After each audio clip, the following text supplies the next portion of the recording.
Welcome to another episode of DD on the Spot. I mean, Gina's back on the podcast, everyone, if you're a longtime listener. It's been like 3 years since we last had her on, one of the longest breaks, I think, in between. But yeah, it is just so great to have her back on and share what she's been up to. Obviously, she's days out from her show. I don't know if you couldn't tell that. And if, you couldn't, I don't know why you're listening to this podcast, because that's just one of the most obvious things I've ever seen. But Gina, thank you so much for coming back on. Yeah, thanks for having me. I love talking bodybuilding and life and fitness, and it's a passion of mine for sure. Well, before we get into the bodybuilding, I do have a bone to pick with you. Even though you aren't a weather meteorologist, you do fire. Well, I guess that is weather too as well. What is wrong with you guys? Because I got to tell you this story that happened to me last week. I go on my walks now outside, and literally right before I go on my walk, I check the weather, make sure that there's not going to be any rain, any thunderstorms or anything like that. They say, oh yeah, a 10% chance of light storms. So I was like, oh yeah, okay, within like the next 2 hours. So I was like, yeah, all right, I'll go out and do it. Half an hour into my walk, it was as bright as it is right now. All of a sudden, it gets really, really cloudy. And I was like, well, they said, 10% chance. It can't rain, because it's just cloudy. It was like 40-mile-an-hour winds. It was just that type of rain where it almost hurts because there's so much of it. So I had to find a shelter. I was walking in a nature park, and I just wanted to write to my local weather station and be like, how can you guys get this so wrong? But that's just my bone to pick with a weather meteorologist, at least. At least you're not a part of that, so I can't say what is wrong with you guys in general, but that's my bone to pick. And then the next day too, they said it was gonna rain, so I didn't go on a walk outside, and then it didn't rain the whole entire day. So I'm just like, oh my God, I don't get it. But I had to get my gripe out of there as we started this podcast here, because I used to work for the National Weather Service, so I used to do that side of the forecast. So I get that part too. But yeah, now I just forecast. Well, I do forecast weather, but weather for wildland fire and fire potential. So it's more specific to fire-related problems than just general weather. When you work for the weather, though, was there one time where you got it wrong, that really sticks out in your mind? Every day. But yeah, there's some big ones that stick out. I used to work for American Airlines as a meteorologist before I worked for the Weather Service, and those stick out more to me because I would work with the dispatchers and with the flight crews, and so when we were wrong, we heard about it, and it was not pleasant. So in the Weather Service, you're kind of in this little building all by yourself. You might get an email or a call, but you're like, whatever. You don't really have that connection with the public on a daily basis. But when you're in that setting of like an airline where you have the connection with your customers right there, and yeah, when you're not right, and especially when you cause an airline millions of dollars, either in damage or delays unnecessarily, or you didn't expect them, then those stick with you.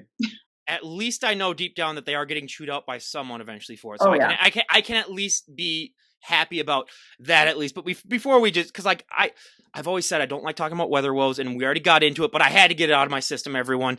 I mean, you are 3 days out from a show, and it's been almost 3 days since we last had, or I mean, it's been almost 3 years since we last had you on my one grandfather podcast. What have you been up to in the last 3 years? What's it been like? Gosh, it's been a roller coaster for sure, good and bad. The good parts, I think when we talked, if it was 2020, it was probably before COVID. I was going for my pro card still. I had started bodybuilding in 2018. I won my first overall in 2019, and then I did my first national show in 2019. It took me about, I think, 4 national shows to get my pro card. So since then, later in 2020, in fall of 2020, I got my pro card at Universe, both in Masters and in Open, which I was a little surprised at that because at that time I was 45, maybe.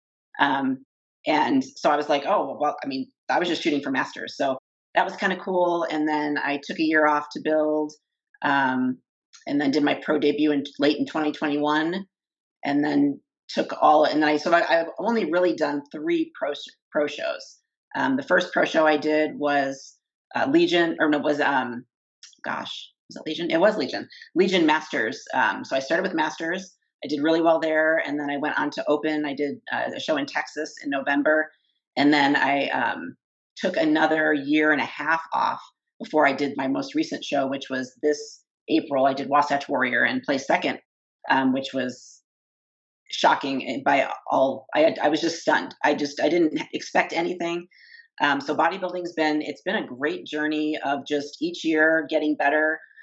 Each year placings going up, each year just physique getting better and better. So and I'm 48 now. So I mean, I am not a spring chicken. Like this is Yeah, I'm kind of I keep telling myself, I'm sort of getting close to the end where my body's going to stop responding. But there's 50 people over 50 that are going to the Open Olympia. Like the potential is there. So bodybuilding that's been a positive the last few years.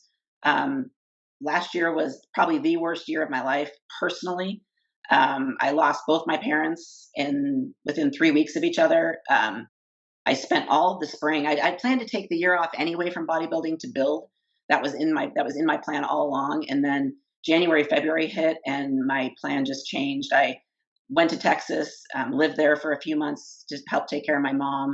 Her cancer had come back, so we kind of knew what the outlook was for her. And then my dad was falling apart as well. And then sure enough, she passed away. And then 3 weeks later, he passed away just totally out of the blue. So it was by far, and my husband was he went in the hospital a week before my mom went in the hospital with some rare kidney autoimmune disease that attacked his kidneys, and so he's 40, so he's younger, um, and his whole body would swell with fluid. He put on like 35 pounds of fluid just because his kidneys just decided to stop working, and so all this was happening at once, and so I was kind of juggling, okay, I need to stay here with my husband until he can get out of the hospital. And then he couldn't walk, and then he couldn't drive. And I was like, okay, so I waited a month, and then I flew to Texas. Luckily, he was better enough to be able to drive himself. And then spent the whole Texas there. He came out with me for a little bit when my mom was passing. And then my dad passed. And then my husband went downhill again. And it was just, the year was so ridiculous. But within all of it, I will say the one thing that kind of kept me sane was the gym. Like I still went to the gym. I still ate as healthy as I could. I still tracked my food even when I was in Texas because it was probably, with my life spinning out of control, it was the one thing I could control. And it was my normal. I needed that break. I needed that stress relief. And if it wasn't for bodybuilding, kind of developing those habits already, it would have been a train wreck. I mean, I can just imagine how different last year would have been if I didn't have like all these healthy habits to rely on. I would have many other unhealthy vices, I guarantee it, and it would not have been pretty. So, yeah, it's kind of been a whirlwind.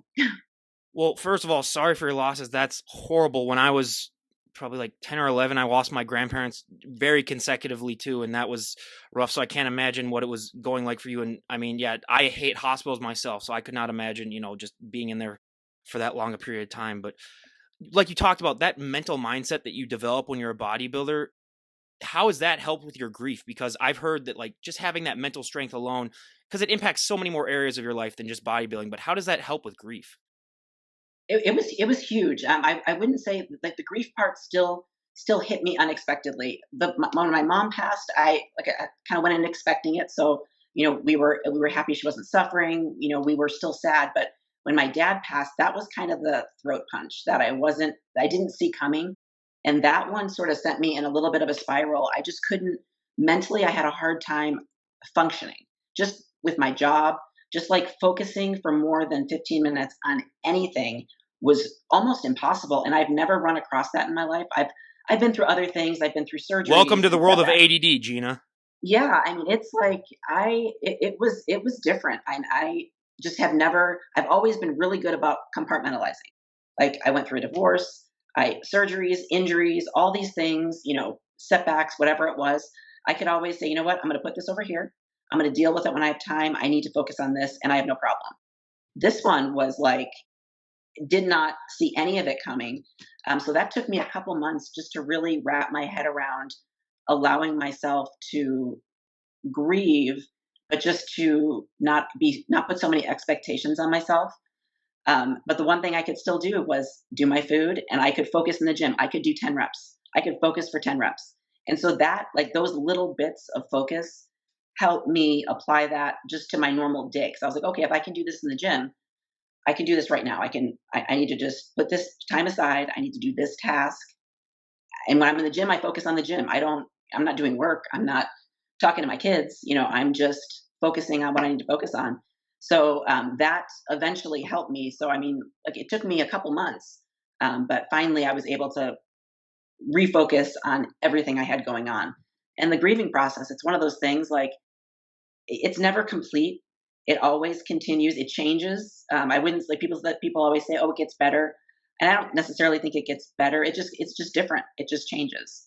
And so, that's I think that just hits everybody different. And some people are able to sort of keep going with their normal life, and some people crawl into a hole and can't get out. And I'm grateful that I'm able to do that, to just keep going each day, because you think about, if you don't do that, you're wasting another life and another life. And so it's really hard to kind of just keep grief where it needs to be, but just keep pushing forward with my goals, and just knowing that each day is a blessing and you don't know when those days end. Same with competing. I don't know the last day I'll compete. I keep thinking, oh, I'll take a year or two off, but I was like, maybe I don't want to do that, because you never know when the injury happens. You never know when your body stops responding. And so I've just learned to take each day and just give it everything I have in all areas of my life, not just bodybuilding. Just because, yeah, the grief, just that one, yeah, that threw me for a mental loop. I had a fear of dying for months and months. I couldn't drive in a car with my husband without having a panic attack, because I was so afraid that we would slide off the road. I mean, it was the stuff my mind went through was bananas. I couldn't have expected it. But again, um, bodybuilding always brings me back. It gives me, even if it's that one thing to focus on that I can focus on, that's a win. And I'm grateful I have the one thing. That's a positive thing too. It's not like I'm drinking and doing drugs, which could have happened as well. So you aren't cool, basically, is what you're saying. Not right now. No, but I mean, and that's, I mean, obviously overcoming that, and just still, the gym is such a huge outlet for so many people. And it is, for me as well. That's my time to just reiterate and, refocus on stuff. But when it comes to just the fact that you're as coherent as you are right now, 3 days out from a show, is one of the most impressive things I've ever seen. Because most people that you talk to when they're a couple days out, you ask them what their favorite color is, they don't even know how to respond really to that. But has the brain fog? It's funny, because if you ask my coach, I do the dumbest things a week or two before a show. Like, I think the first show I won overall 3 days before, I had concert tickets to Pink in California with my daughter's brownie troop. So we took the whole brownie troop over to California. It was exhausting. Let's see, right before Wasatch, we went to Disneyland because it was spring break. So here I am 2 weeks before, walking around Disneyland. And I was like, what was I thinking? I brought all my food, but I was like, what was I thinking? Like, I make the dumbest decisions. Oh, and then let's see, right before my pro debut, I went to the Olympia just to watch my coach, and that was 2 weeks before. I was like, what? Why do I do this? What kind of looks were you getting at Disneyland 2 weeks out? Because I can imagine that you were kind of a sight to see. And it's so funny, because I don't realize that I look different. I because I go to a gym that's full of bodybuilders and Olympic lifters, power lifters. So we all are muscular people. It's not unusual to see muscular women, but when you're walking around Disneyland, you realize that the general public does not look like you. Like, and so I get looks all the time. But it's interesting. I've never once gotten a negative look that I know of, or a negative comment. And I hear a lot of people that get negative comments, and I'm like, I've never gotten one. Some people will comment sometimes, but it's more positive stuff. So yeah, it's always interesting. Like, I forget. Yeah, absolutely. And as you've done more and more shows and more competition seasons, has the prep brain gotten easier, or is it still just as much of a hassle as it was the first time you experienced it? I would say each prep is still always different. I thought, because when I did the Wasatch show in April, it had been a year and a half since I competed. So that prep was fairly good. I got really, really tired the last 3, 4 weeks, which for me is normal. My lowest point ever, mentally, physically, everything, is usually about 3 weeks out. So I was kind of expecting that, but I was more tired going into the show. And then I thought, coming out of that one and going into this next show, which, in 3 days, was about 8 weeks apart. So that was a nice break, because I had sort of like a few weeks break in the beginning. We tapered off cardio, added some food. Cardio never really got crazy again. So I was like, oh, this prep will be easier because I'm already lean and I'm ready. So we're just kind of maintaining. And it was, I guess, calories and physical wise, like cardio wise, on paper, it looked easier, but I feel just as tired this week. So I'm just like, okay, that kind of surprised me a little bit. Because again, my calories are not anywhere near as low as they were before the last one. So yeah, they're all still different, and each day is different. Like yesterday, I felt great. Today, I'm like, oh, tired. Well, and I mean, I normally ask guests, like if I've had them on a year apart, I usually ask them, what's one body part that you've improved on the most? But obviously, 3 years, you've improved basically on every one of your body parts. But what's one area that you're most proud of in the last 3 years that you've worked on? I would say my back, because that's always been a sticking point for me. It's slower to grow. But I started with almost nothing. My back thickness was like, it looked like it was flat as a board. So when I look back, I'm like, wow, even though it's not where I want it to be, it's way better than it was when I first started.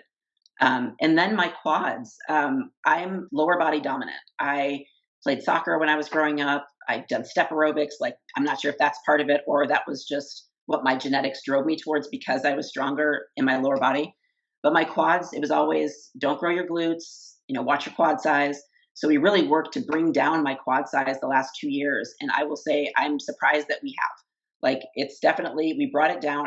We basically just stopped training quads. I mean, I didn't do much leg training, at least for the front of my legs. So um, it I was surprised. It took a while, and I think when we start building them back up, it'll come back really quick. But I'd say those two areas are the ones that have always been kind of sticking points. And I'm still working on glutes and hamstrings, the tie-in. That's always difficult, and coming in the right leanness for women in the back is always a struggle. But yeah, definitely back and quads probably. Do you ever take some time off and realize how lucky you are that you don't have to train legs really that much? That Yes, that and is it's funny that is because every gym bro's dream. I will just say Mhm. that. Yeah, and most people love training the body part that's strong. Like, I love training shoulders. My shoulders kind of grow fairly easily. That's my favorite. But I despise training legs. I don't enjoy it, even though they're probably the strongest part of my body. I just don't like it, and I don't know why. But I always thought it would be interesting, like if people ever, I know this is just one of the dumbest ideas ever, but if like people ever had to like walk on their hands, I don't know if they'd be like as impressed to train their upper body then as they would. I think it's just because you use it so much and it's like you can't really take a break after a leg day because you obviously have to walk. I mean, for little things. I mean, it's just that too. But yeah, those leg days. Now that I realize that you don't have to train as much, I am jealous. And hey, but that's good for you. I mean, that is something that we all strive for a lot of times in the gym community. But like you said, just being 3 days out and getting ready for a show, where are you at right now mentally? Are you kind of checked out a little bit? Or where's the mental side of this at? Because I don't know how people cope with like I've tried dieting myself too, and it's not fun. And I can imagine what it's like 3 days out. So what are you going through right now mentally? yeah, it's mental is definitely the hardest aspect for sure, because I mean that's going to drive everything. I'm exhausted obviously, but mentally it's like I said, it's different day by day, and it's the constant wave. It's yesterday I felt great. I felt confident. I felt good where we were. Today it's like I wake up and I'm like, oh, I don't feel as good about where I am. But nothing really changes. But your eyes sort of see things at this point in prep differently than maybe what reality shows. You just start picking apart all the flaws, and then you start looking at the show, and then you start freaking out. And so I'm all over the map. I'm trying to get to the point where it's like, you know what, we've done the work, we've done everything we can, nothing's going to really change much in the next few days. We're just going to go, we're going to compete, we're going to do our best, and hope that I bring the best package that I've had. And that has to be a goal for me, going forward, is just try to do better than the last show. And so if I can just stay in that mindset and stay in that focus, but it's a constant struggle to bring me back to that narrow vision, and stop like seeing squirrels off to the side of the road and start getting, going down this rabbit hole of thoughts. So I think that's probably the same for almost every competitor. Um, you know, Very few people go into a show like, no big deal, I got this. At least not at this level. There's too many great athletes, and it fascinates me every time I see them. I'm just like, holy cow! Like, I'm like standing on stage with these women that are just phenomenal, and all ages. Like that's the part that blows me away is, there is just no barrier. You've got women in their low 30s, you got women in their 50s. Like, what? I've said this a million times, but my favorite guests are the 50s and 60-year-old because they're the most inspiring to me, and they're the ones that I'm just like, holy crap, what excuse do I have for never, skipping on stuff? But when it comes to the mental side of prep, how do you deal with those opening first, maybe like month or first few weeks? Because I've always found that to be fascinating that that first period, you're not really going to really see that much changes. Like you're still, it's like whenever someone first starts losing weight, like they might lose a little bit at the beginning, but the beginning part is the hardest. How do you deal with that? Because you are doing almost the same stuff that you will be doing months down the line when you're seeing results, but you're not seeing those results yet. How do you deal with that mental side of just like, it's so much of a delayed gratification? It definitely is. I mean, it's definitely it's a marathon, not a sprint for sure. And again, I've learned each prep, and my very first prep, I would say, was the hardest with that mentality because, again, well, maybe my second prep because my first prep I kind of came in lean already, but my first like real prep coming out of an off season. And so sure, I'm like, okay, well now here we go. I've gained about 20 pounds or so in the off season intentionally.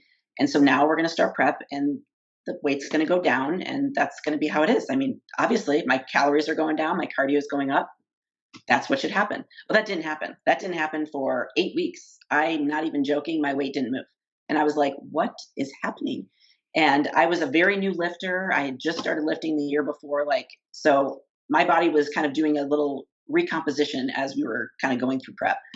But that taught me that, just to be patient and to follow the process.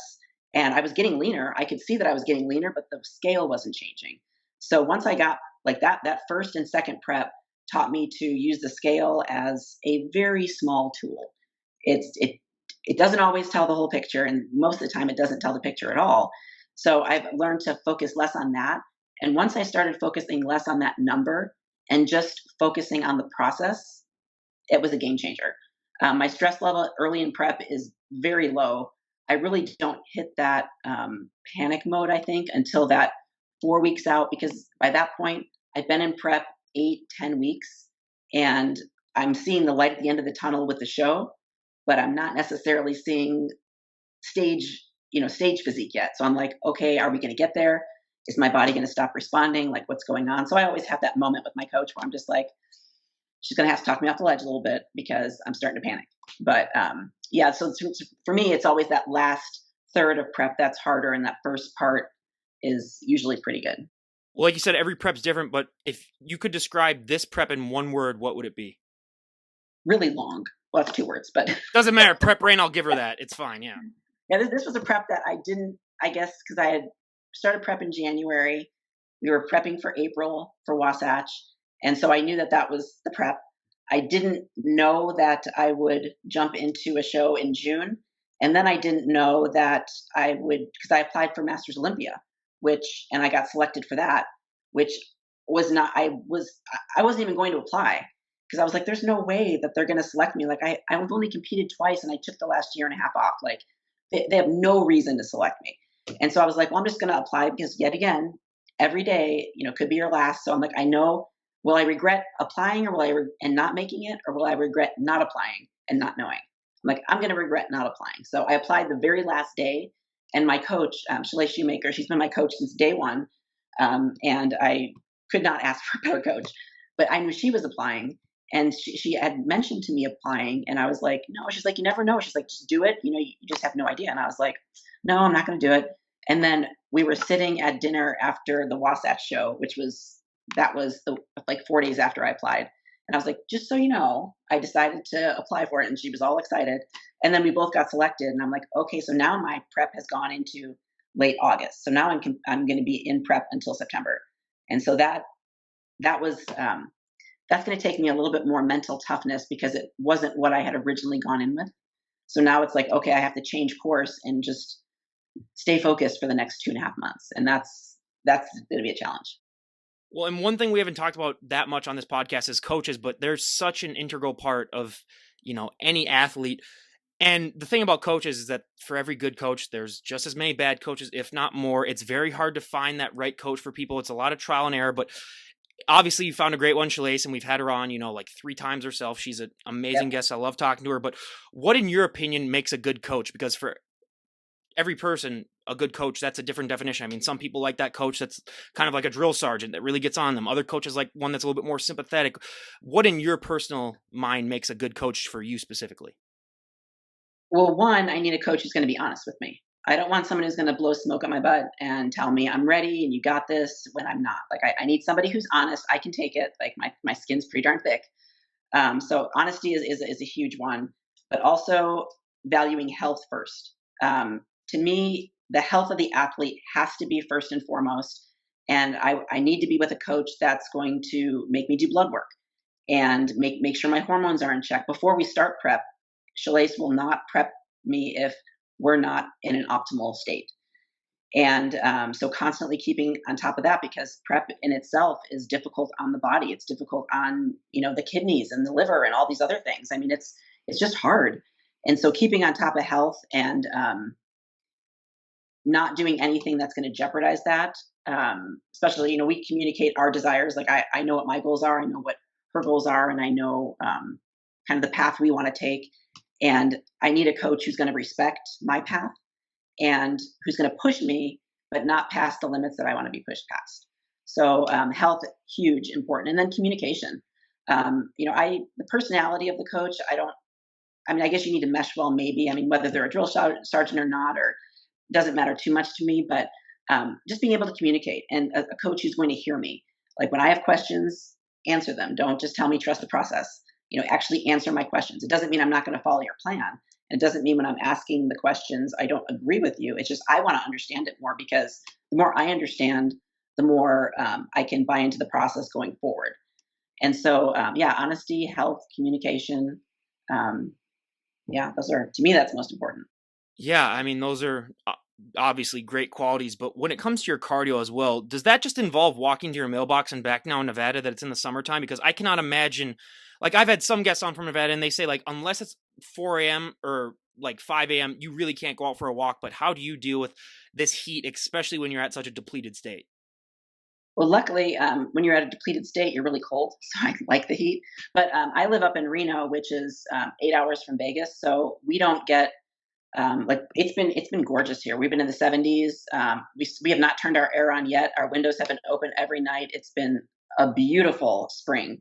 But our temperatures, we max out. We have a couple weeks in the summer in July or August that we're over 100. But it's a very short period compared to Vegas, where it's like all for 4 or 5 months. So the weather really isn't that bad. But yeah, when I'm depleted, I'm cold.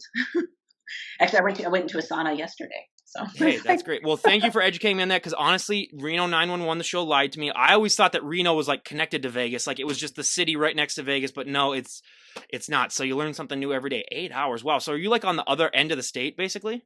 we are on the far, where Lake Tahoe is? Yeah. Right there. Okay. We're like 20 minutes from Tahoe. Yep. I've never been out there, but I've always wanted to go there. Obviously not during the summer. I won't go there, but maybe during the winter when it's winter up summer's here. Beautiful, because Tahoe is about 10-15 degrees cooler than Reno, so it's 80s, which is nice. That's just like up here, where if you look at the temperature right now, it's like 80 something here, but then you go up to Duluth right by Lake Superior, it's literally like 60 degrees, and you're just like, what the heck? That lake effect is just absolutely, it boggles me, but I love it. I love it when it impacts me, in a positive way. But bodybuilding has changed so much. I mean, you started this in 2018. It has changed so much in the 5 years, even from 2020 when we last talked to you. What have been some of the biggest changes you see in the sport, even from when you just first got started? Because it's almost a new entire sport, basically. It does, and I would say like 3 to 5 years is probably a good cycle for significant changes. Like you go back every 5 years, and it's drastically different every 5 years. To me, the biggest change is just the condition of the athletes. It's getting harder, more condition, and the size of. Because I'm in the figure division, and that's just it's just getting bigger, and it's getting harder, and the athletes are getting better. So that's what I'm noticing most, I think. And in all the divisions, you're seeing it across the board. Although I feel like they're trying to kind of pull back a little bit and try to make some separation in the divisions, because that's what I'd like to see. I'd like to see more separation in bikini, and there is between bikini, wellness, and figure. I feel like there's fairly good separation, but between figure and physique, still not a whole lot of separation in condition these days. Which size sometimes, but it's harder. Well, I find it hilarious that like 10, 15 years ago, you would be in the bodybuilding category with the physique that you have like right now. And even 5 years ago, you would be in the physique category, just like how much it changes. And who knows, maybe 10 years from now, a bikini girl will look the way you look right now and just be like, it is fascinating how that sport, changes and evolves, because one of the funniest things is if you go back to like the 70s and 80s and look at the Olympia winners back then, and it's like they would maybe be bikini competitors, maybe, but Yeah. yeah, it's And just the thing is I think the athletes are the ones pushing it. The athletes are the ones coming in more conditioned and bigger. It's not the coaches, it's not the judges, it's not the criteria that's changing. It's just the athletes are pushing it. And then, when top athletes push it, then you have to do that to be competitive. And so then the cycle continues. I honestly just think it's just one athlete that just ruins it for everyone. Kind of like how someone ruins the curve in like in college, wherever you're taking tests, and you're like, oh, so you're the idiot that got a perfect score, so now everyone. But I honestly think, yeah, when one person shows up super well, and then everyone's like, oh my god, I got to look just like them. And it's a very competitive sport. It's the mental side, and as you're getting ready for a show, obviously now that social media is just such a huge thing when it comes to bodybuilding, is it hard for you to not? I'm not gonna say creep on your competition, but just be aware of what they look like, and obviously that wouldn't be good for my mental health, knowing that like how good someone might look, just because obviously photos can be manipulated and all that stuff. But how do you deal with the whole social media aspect of this being a competitor? I would say that has evolved as well. Like, I'm not as crazy. I would say my peak craziness in that point was when I did my first national show in 2019, and the tanning company sent out the list of tanning times, and it had every competitor on there.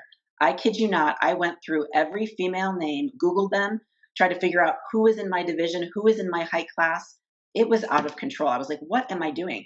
And then when I showed up to that show, the ones who I were worried about, I beat, and the ones who I weren't worried about beat me. And it was like, okay, so that was totally useless anyway. It messed with my mind. It didn't prepare me because the competition I thought I had wasn't my competition, and they were over here. And so I learned that I don't know always what the judges are looking for. I don't know who's going to show up. And then watching social media, you learn how much Photoshop happens. And you're like, that person who I saw posting for the last 2 weeks looked phenomenal. And you show up in person, you're like, oh, well, that's not what they look like at all. So I've learned to not look as much as I mean, I still look, obviously, I'm still on Instagram. I still, people post stories, and I see who's posting about the show. I see their stuff, but I don't worry about it anymore because, one, I don't know what's real and what's not real. And two, I don't know who's going to show up on show day. We don't know what we're all going to look like. We don't know what the presentation is going to be like. We don't know which way the judges are going to go. So all of that worry that I would waste going into a show was just that, wasted. So it's like I could just not do that, go to the show, have the exact same outcome without all the work. So I've definitely turned a corner on that. And now it seems like the last couple preps, I've almost been too tired to even want to look. So it's like, yeah, I notice. I see the now that, as a pro, they send out the list about 5 days ahead of time. So you do see everybody who's on there. And I've glanced through them, and it's like, okay, yeah, I know certain people, and I know those people. I don't know these people, and I haven't really looked. So I would say it's all been a positive journey. Again, bodybuilding, now into social media. It's like it's taught me what's realistic, what's not realistic. What people can do to their photos and what they can't. And it's just like, okay, so now I take social media totally with a grain of salt, and I try to teach my kids the same thing. I'm like, this is what people post, but you don't know if any of this is real. Like, it's amazing. I am just waiting on someone to troll people the opposite way and maybe like airbrush their photos to make them look like they're not as big as they actually are, make them look like they haven't worked as hard, and then just show up just jacked as all hell, to a show. I'm waiting for that to happen too on the reverse side. But when it comes to show day, obviously, as you're vastly approaching it, what is your favorite part about show day, and what is your least favorite part about show day?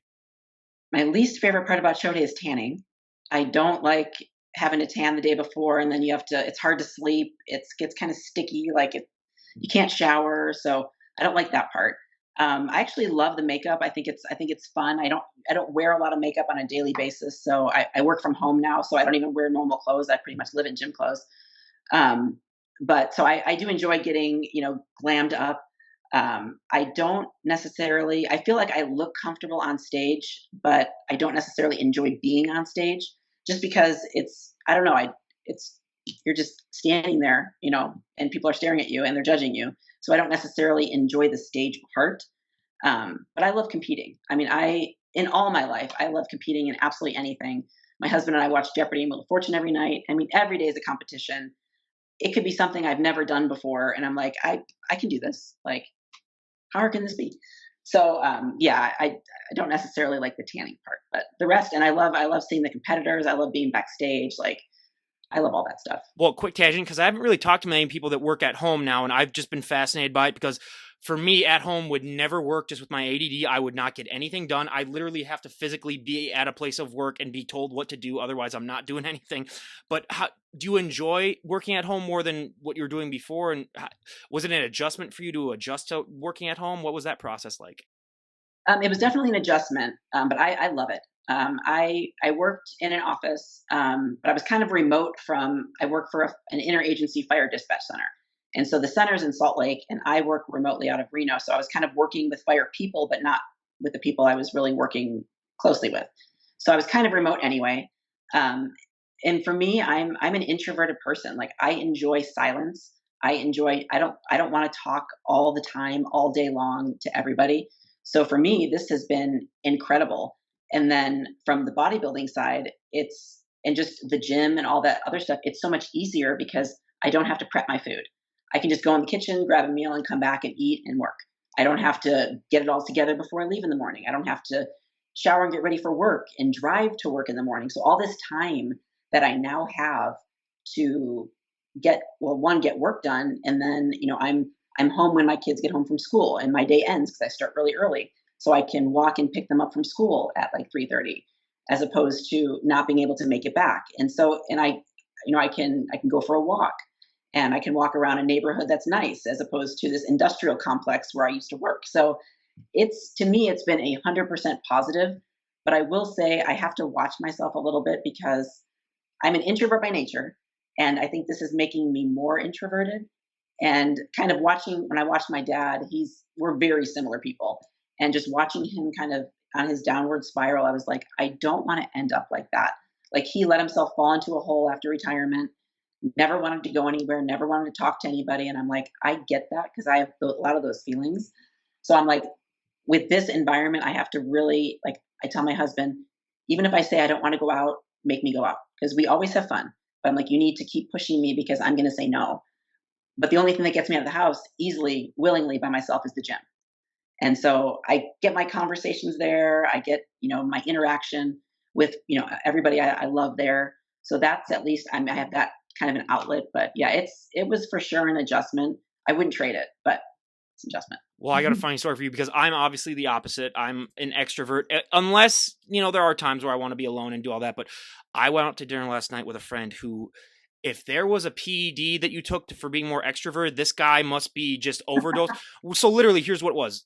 I knew, first of all, I know this guy forever. I know it's going to be a long time. When he says going to go out to dinner for an hour, it's not going to be an hour because he just cannot stop talking. And if you are a person that makes me want to not end in the conversation, you know that you are just an all-star at it. But so literally 2 hours into the dinner, he looks at his phone, he goes, oh wow, I got to go do something at home or whatever.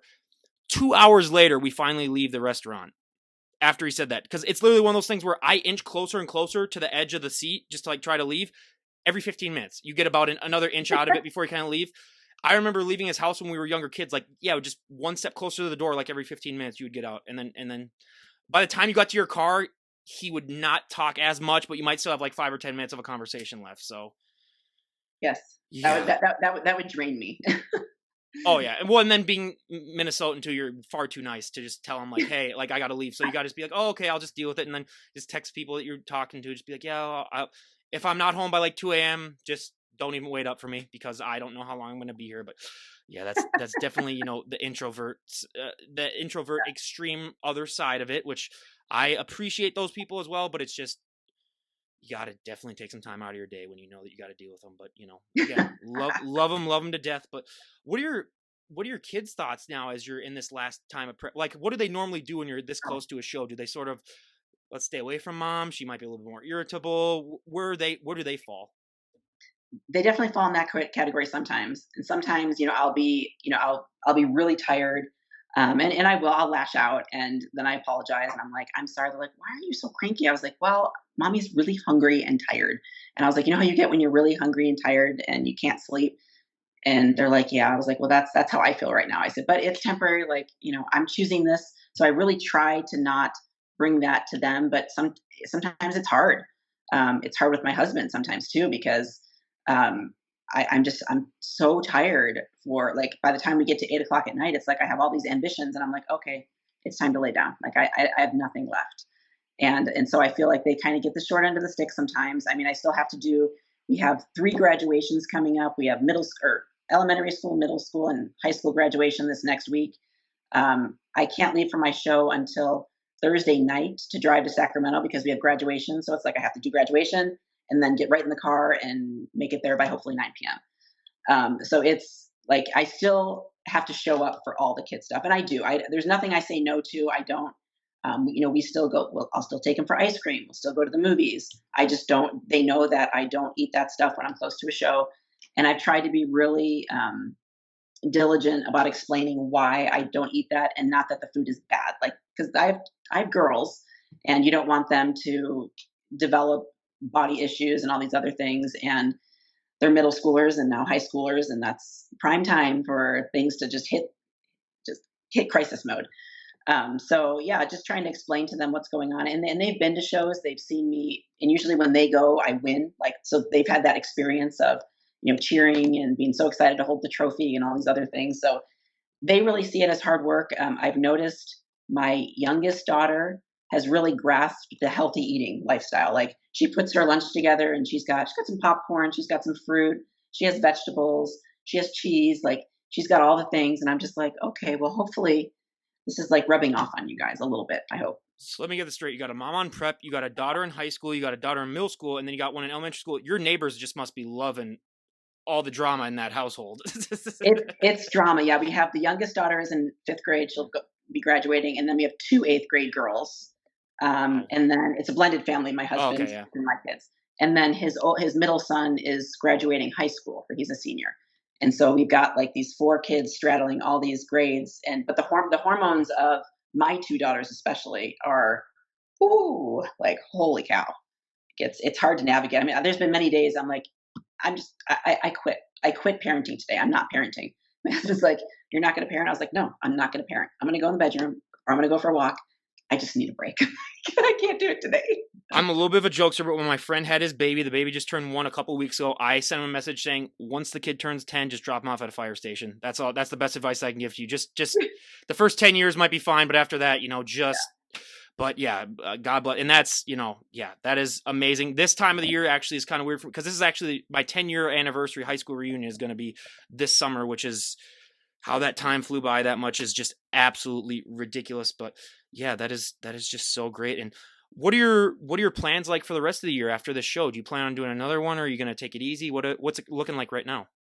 Well, right now we've got NorCal this weekend. We've got Masters Olympia in Romania the end of August. So for sure that one, and we're gonna kind of rope in. We'll be in Romania for a week, and it's just my husband and I. So we're gonna do like a little Switzerland trip afterwards, just for 5 days, just to kind of take advantage of being over there.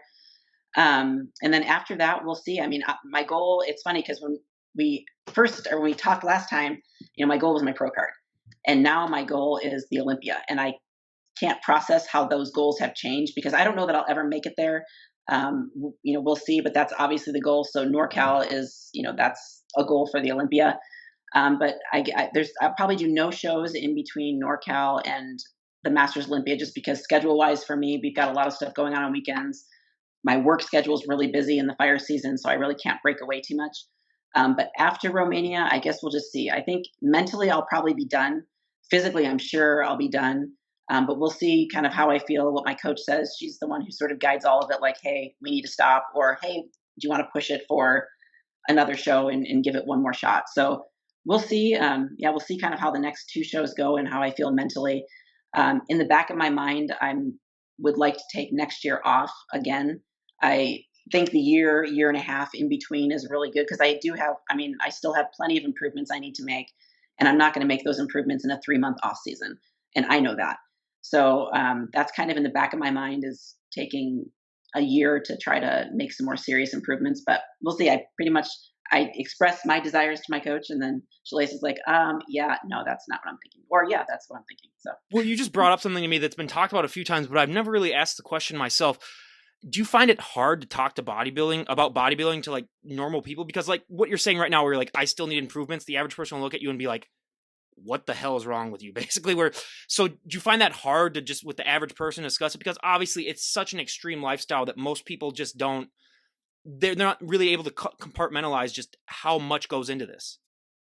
Yeah, it's hard to talk to regular people about bodybuilding in every aspect. I mean, especially when it comes to nutrition. I mean, every time it's like, "Oh, are you not drinking water this week?" I was like, "No, I'm still drinking water." "Oh, are you just eating vegetables and not eating food?" I was like, "No." And so just I think the misunderstanding of it, and not maybe not misunderstanding, but old school bodybuilding was quite a bit like that, where you depleted all these things. You didn't eat any carbs. You stopped drinking water. All this ridiculous stuff. And I was like, no, we don't do that. But when it comes to body improvements, yeah, I mean, I even have problems talking to bodybuilders because they're like, your back's perfect. I was like, no, it's not even close to perfect. Like, it's better than it was. But yeah, to be competitive at and I think people misunderstand the levels too, because like at the NPC level is so much different than a national level, and then the national level is so much different than the pro level, and then the pro level is so much different than the Olympia level, and it's just like all these levels of how good the athletes are, and it's like it's one of those journeys where I'm just like, because people ask me, oh, are you training? I was like, well, I'm always training, even if I'm not prepping. Like, so that even the terminology, it's like, well, I'm always training. I never stop lifting. I'm still lifting 5 or 6 days a week, whether I'm in prep or not, whether I'm planning to compete or not. I'm still tracking my food. They're like, well, why do you need to track your food? I was like, well, if you don't track it, how do you know what you eat? And so I had to talk. I saw somebody in the sauna last night, and I was talking to her, and she was like, so yeah, I eat like a banana for lunch, and she's like, she told me what she ate. She eats like these 2 small meals a day, and she's like, I don't know why I can't gain muscle. And I was like, you're barely eating. Like, that's why you need to track it, because people don't know you don't know what you're putting in your body if you don't track it. And it's just that simple. So yeah, the general public is just, I try to educate whenever I can, like whenever I get questions and whenever I have conversations, I try to bring to light like what's reality, and what bodybuilding really is and what it's not. But yeah, it's always a journey. Yeah, just explain to some people. It's even when people talk to me, it's like, why'd you have all these people on? It's like, well, because I like to have them share, because like I do other podcasts and people are like, well, like, why do you like to talk to like all these like ripped chicks they always refer them to? And I was like, well, that's a way to put it. But I was like, no, I just like to hear their stories and stuff like that. And they're like, oh, are you like in love with them and stuff like that? And I was like, I have had 50 and 6-year-olds on this podcast, everyone. I'm just going to leave it at that. So but no, it's just, again, even I get some stuff like that just for like having bodybuilders on. So like it's crazy, how out there some of the population is when it comes to just not understanding stuff. And I remember, I've had a friend too, where literally they just tell me what they're eating. And I'm like, you're eating like what, like 1,000 calories a day, and you're like 6 feet tall and weigh like 180 pounds and you're expecting to put on. So again, it is and first, I will say, if I'm in a sauna and I see you come in a sauna, I'm going to say this is BS, and I'm going to walk out because I'm going to be pretty pissed off, because I'm going to be like, this is ridiculous. This is dumb. Like, I'm out of here. This is BS. But how hard is it for you, as you're at this point now, to walk past a mirror without spending like 45 seconds in front of it? Because if I was in that shape, I would have a mirror follow me constantly. Like, I would be the most vain person ever. So how hard is it for you to not just enjoy this while it lasts? Like, I couldn't imagine myself like not just like staying in front of a mirror for at least half the day. I definitely love muscles. I love seeing muscles. I love seeing the lines. Like, I love all of that. But it's funny because I think you get to this point right before a show and there's more doubt in your brain than anything else. Like, I'm not seeing like, holy cow, this is incredible. Like, I love watching the lines. I love all this stuff. I'm seeing like, oh, I'm feeling really depleted. Like, I feel like I'm getting smaller. I feel like I'm losing my muscle. So it's like a different, it's weird how I probably see it differently than how other people see it. But I would say maybe 4 weeks ago, like usually 6 weeks into prep or 7, 8 weeks into prep, somewhere in there is kind of my sweet spot. It's where I feel really good. I'm starting to see lines. That's where I really I not only feel good, but I feel like I look good. And then it sort of transitions into, okay, well, I look good, but I'm not sure if I'm good enough. And then so it's like when I look in the mirror, I'm looking at it differently. I'm seeing different things. But I still love, I still love watching muscles work. Like when I train with Shalay, she'll take a video and I'm like, oh, well, that's pretty. Like, I didn't know that's what it looked like. Or you're just like, yeah, I didn't even know I had a muscle back there in my back, like Right. that one part. But I mean, before we wrap things up, you did bring up, I mean, so many of the guests that I talk to, their favorite physique is usually like 4 to 6 weeks out.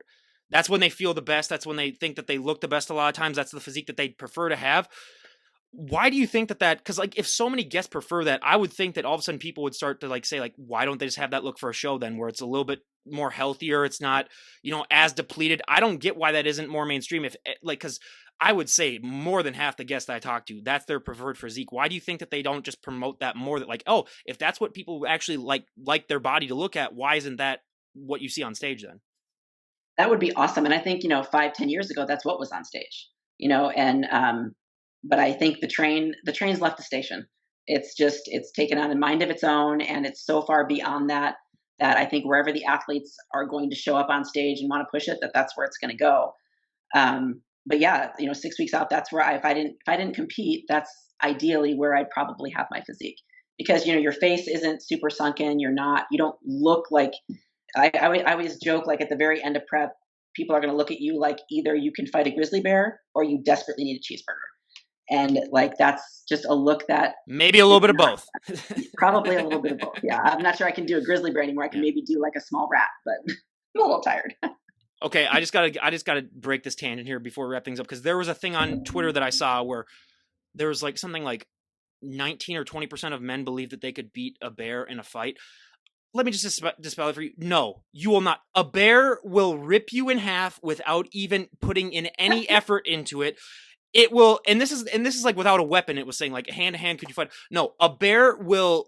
It could just sit on you, and that's all. Like it doesn't have to. You will lose. Like if your German Shepherd wanted to attack you, it could probably kill you. Like you probably couldn't even fight that off. So it's just like people vastly overestimate themselves. We are not designed to be fighting animals. The only reason we survived as a species is because we're smart. If we had an animal brain, we would have gone extinct like a million years. Like I just got when you said that fighting a grizzly bear, I was like, I just got to point that out to everyone. Like, no, don't even try that. You will die. Like even Dwayne the Rock Johnson, it would take 5 seconds and that bear would kill him. Like it's not. People, we got to get a little bit more realistic here. But I mean, Gina, like before, it was just so great talking to you, and I got all my tangents out of the day, which is nice. It's nice when I do that. But yeah, I look forward to seeing how you do in this show. And yeah, and well, I ask this question every single time, so I'm going to ask it again before we wrap it up. If there's one thing that you could change about the sport of bodybuilding and everyone would go along with it, what would be one thing that you'd like to see changed? The cost. It's a super expensive sport. I feel like the price you pay with your body and mind and personal life, all the work you have to put into it, all the sacrifices you have to make, all the time it takes. It's not something you can just do in a year. It takes years and years and years. And I feel like all that work should be enough, and it shouldn't be so expensive, because it is. It's very expensive to compete, especially when you have to travel.